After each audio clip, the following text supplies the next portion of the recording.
என்ன மச்சான் சீக்கிரமாக வந்துட்ட போல. காலேஜ் முடிஞ்சு அரை மணி நேரம் ஆகுதுடா. நீ லேட்டாக வந்துட்டு என்னையா சீக்கிரம் வந்தேன்னு கேட்குறியா? ஏன்டா ஒரு மாதிரி பேசுகிற? பின்ன என்னடா, எவ்வளோ நேரம் உனக்காக வெயிட் பண்ணுறது? இப்போ ஏன் மச்சான் டென்ஷனாக வர? நீ பண்ண காரியத்துக்கு டென்ஷன் ஆகாமல் உன்னெல்லாம் என் ஃப்ரெண்டுன்னு சொல்லிக்கிறதுக்கே அசிங்கமாக இருக்குடா. இப்போ எதுக்கடா கத்துற? அப்படி என்னடா பண்ணிட்டேன் நான்? நீ இப்படி ஒரு துரோகம் பண்ணுவோன்னு நான் கொஞ்சம் கூட எதிர்பார்க்கலடா. துரோகமா? முதல்ல என்ன பிரச்சனை தெளிவாக சொல்லு மச்சான். டேய் எட்ரா கையா. நான் எதுவுமே பண்ணல மச்சான். அப்படி என்னடா பண்ணா சொல்டா. எதில் என்னை விட்டு பப் சாட்டா? டேய் பப்ஸுக்காடா மச்சான், அது பிரியா வாங்கி கொடுத்தாடா. அதுலேயும் பாதி தான் மச்சான் சாப்பிட்டேன். ஓ, ஃப்ரீயாக வாங்கி கொடுத்தான்னு நீ சாப்பிட்ட. இது வரைக்கும் ஒன்று விட்டு நான் எதாவது தனியாக சாப்பிட்ருப்பேனாடா?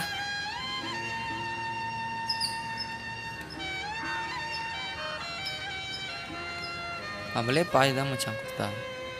அந்த பாதி கூட நீ எனக்கு கொடுத்துருக்கணும்டா. அதான் ஃப்ரெண்ட்ஷிப்பு. ஃப்ரெண்ட்ஷிப் பற்றி நீ பேசுகிறியா? காலைல நீ என்னை விட்டுட்டு சாப்பிடல, அப்போ எங்கடா போச்சு நம்ம ஃப்ரெண்ட்ஷிப்பு? டேய் அது ₹1 சாக்லேட்டு, நீ சாப்பிட்டது ₹8 பப்ஸு. அப்படிப்பட்ட ₹1 சாக்லேட்டே நீ என்னை விட்டுட்டு சாப்பிட்ருக்க.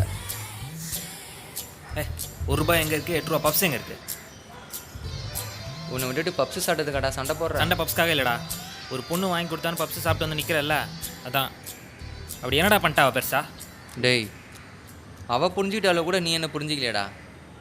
ஓ, எப்படி நேற்று வந்து அவள் உன்னை புரிஞ்சுக்கிட்டா, இவ்வளோ நாளாக பழகினா நான் உன்னை புரிஞ்சிக்கல. ரைட்டு. டேய் தேவையில்லாமல் பேசாத மச்சான். ஓ, ஒருவேளை சுடிதார் போட்டவங்களால தான் சாரை புரிஞ்சிக்க முடியும் போல். நான் வேணா நாளையில சுடிதார் போட்டு வரட்டா? மச்சான் ரொம்ப அதிகமாக பேசுகிறடா. டேய் இப்போ ஒன்று கெட்டு போல, அந்த பிரியாவை தூக்கி போட்டு வா, நம்ம பழைய மாதிரி சந்தோஷமாக இருப்போம். சி, இதுக்கு மேலே உனக்கு சொல்லி புரிய வைக்க முடியாதா? நான் கிளம்புறேன். விட்டு போறியா? போ. பிரியா உன்னை பார்த்து பாடா. எனக்கு பசங்க இருக்கானுங்கடா, அவனுக்கு பார்த்து பண்ணு. பார்த்து வரலாம். பார்த்துக்கலாம்டா. ஒரு வழி இங்கு வந்தது ஏனென்று அது தெரியவில்லை.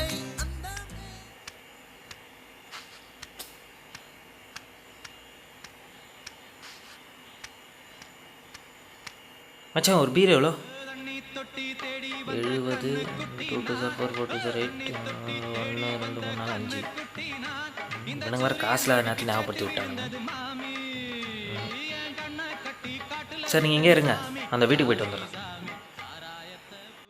100 கோடி வானவில் மாறி மாறி சேருதே, காதல் போடும் தூரலில் தேகம் மூழ்கி போகுதே. திருந்தவே இல்லைடா.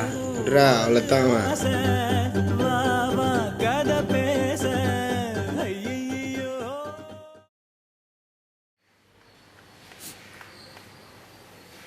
நான் அவளை எவ்வளோ லவ் பண்ணேன்டா. நான் யாருக்காகவும் இப்படி இருந்தது இல்லைடா. அவன் என்கிட்ட பேசிக்குள்ள என் ஃப்யூச்சர்னு சொல்லுவாடா. ஒரு அவசரத்துக்கு அம்மா அப்பா கூட நான் போனது இல்லைடா. ஆனால் அவ கூட அப்படி ஓடுவோம் மச்சான். இப்படி என்ன போல மட்டும் போயிட்டானேடா மச்சான். இல்லை, அவ பின்னாடி சுற்றி டைம் வேஸ்ட் பண்ணதுக்கு படிச்சிருந்தா இவ்வளோ அரியர் வந்திருக்காதேடா. உடம்பு மட்டும்தான் மச்சான் இங்கே இருக்கு. மனசை எப்படியோ சாகடிச்சிட்டா மச்சான். என்ன பிடிக்கலன்னு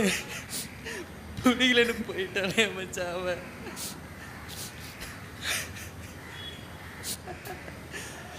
நான் மட்டும் என்னடா, வீட்டில் ரெக்கார்ட் நோட்டு, எக்ஸாம் ஃபீஸு, அது இதுன்னு எவ்வளோ போய் சொல்லி ஏமாற்றி ஃப்ரெண்ட்ஸ்க்கு செலவு பண்ணேன்டா. அப்போ படிக்காமல் ஜாலியாக இருந்துட்டேன். இப்போ அரியர் வச்சுட்டு நானும் கஷ்டப்படுறேன்டா. வீட்டில் எவ்வளோ நம்பினாங்கடா என்ன. இன்னைக்கு ஒரு நாயை பார்க்குற மாதிரி பார்க்குறாங்கடா. அவங்க சொல்கிற மாதிரி கேம்பஸ் இன்டர்வியூவில் வேலை கிடைக்கலன்னா நாய் மாதிரி தான் அலையினம் போல இருக்குடா. நானா இப்படி இறக்கிற போத கோவம் வருதா?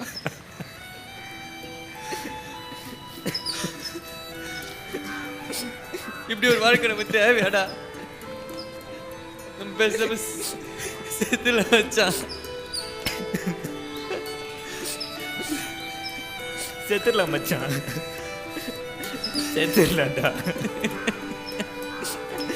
ஆனா ஆனா நம்ம அம்மாலாம் அழுவாங்கடா.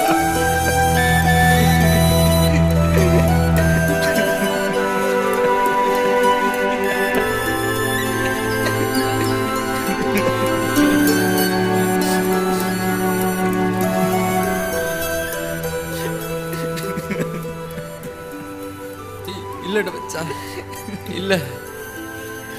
நம்ம ஏன்டா சாகணும்?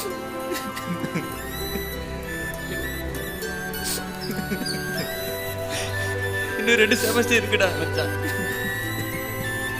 ட்ரை பண்ண ஒரே செம்ல எல்லாரையும் ரீக்ரியேட் பண்ணிடலாம்டா. எப்படிடா?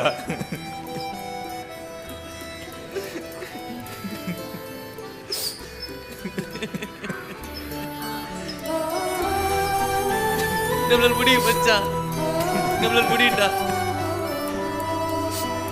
நம்ம பண்றோம்டா, நம்ம பண்றோம். லைஃப்ல ஜெயிச்சு காட்டுறோம் மச்சான், ஜெயிச்சு காட்டுறோம்டா, ஜெயிச்சு காட்டுறோம் மச்சான்.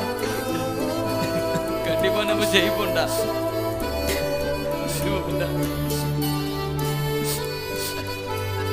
ஜெயிப்போம் மச்சான், கண்டிப்பா ஜெயிப்பட்டா. நான் கஷ்டப்பட்டு என் பிள்ளைங்களை நல்லா படிக்க வச்சிருக்கிறான். அவன் நல்லா படிச்சு நல்ல வேலைக்கு போனா எனக்கு சந்தோஷம். நான் தான் கஷ்டப்பட்டேன், என் தம்பி நல்லா படித்து நல்லா வேலைக்கு போனால் அது எனக்கு சந்தோஷம். கஷ்டப்பட்டு என் பிள்ளைங்களை இன்ஜினியருக்கு படிக்க வைக்கிறேன். இவங்க நல்லா படிச்சது எனக்கு ரொம்ப சந்தோஷம். நாங்கள் கஷ்டப்பட்டு எங்கள் பிள்ளைங்களை நல்லபடியாக படித்து முன்னேறி நல்ல வேலைக்கு போகணுன்ற எங்களுக்கு அதில் தான் ரொம்ப நிம்மதியான சந்தோஷமாக இருக்குது. என் பிள்ளைய கஷ்டப்பட்டு நாங்கள் இன்ஜினியருக்கு படிக்க வைக்கிறோம். கஷ்டப்பட்டு வேலை செஞ்சு பிள்ளைங்க படிக்க வைக்கிறோம், படித்து வேலைக்கு போனால் நல்லா படிக்கணும், நல்ல மாதிரியாக பிள்ளைங்க வேலைக்கு போனால் ரொம்ப சந்தோஷம்.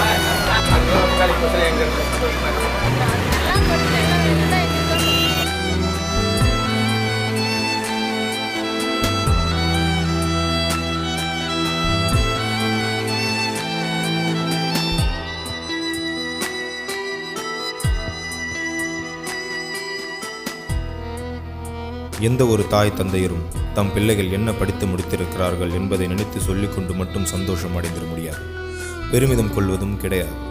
மாறாக படித்த படிப்பிற்கான அங்கீகாரத்தை சரியான நேரத்தில் அடைந்து சரியான பாதையில் பயணிக்கும் பொழுது 100% உணர்வார்கள், மகிழ்வார்கள்.